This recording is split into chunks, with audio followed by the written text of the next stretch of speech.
প্রিয় ভারপ্রাপ্ত চেয়ারম্যান জনাব তারেক রহমান, আমাদের পার্টির বিপ্লবী মহাসচিব মির্জা ফখরুল ইসলাম আলমগীর সহ অনেক নেতা উপস্থিত হয়েছিলেন। সেই সমস্ত ঘটনাগুলো আমাদের স্মৃতিতে এখনো জাগরুক, কিন্তু সমস্ত ঘটনা যদি আমরা প্রদর্শন করতে চাই তাহলে 12 ঘন্টা সময় লাগবে। আমরা অল্প সময়ের একটু ডকুমেন্টারি এখন প্রদর্শন করব, তারপরে আমাদের অতিথিবৃন্দ বক্তব্য রাখবেন। যে যেখানে দাঁড়িয়ে রয়েছেন আপনারা একটু ভিডিও করেন। ধন্যবাদ সবাইকে।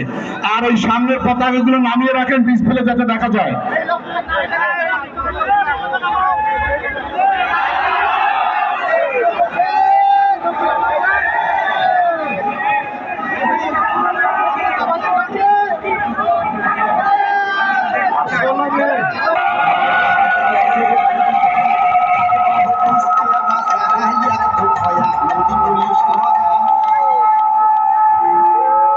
তিস্তা নদী তিস্তা পাড়ের মানুষের জীবনের সঙ্গে যেন গভীরভাবে জড়িয়ে আছে।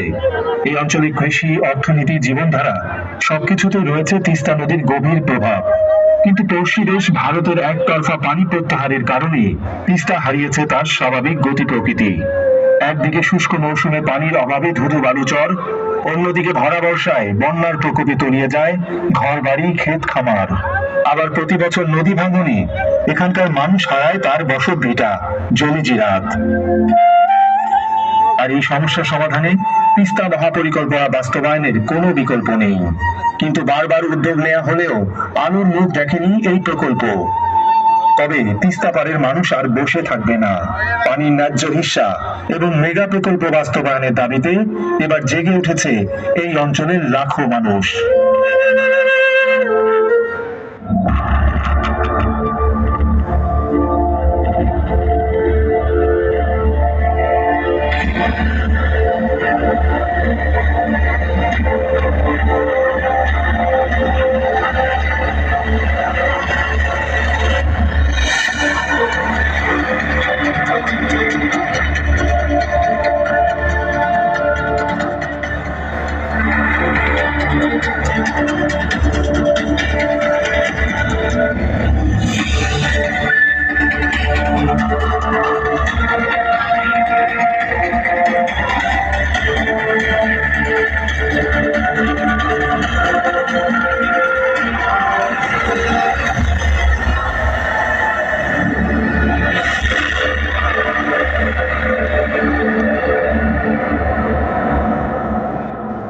আরো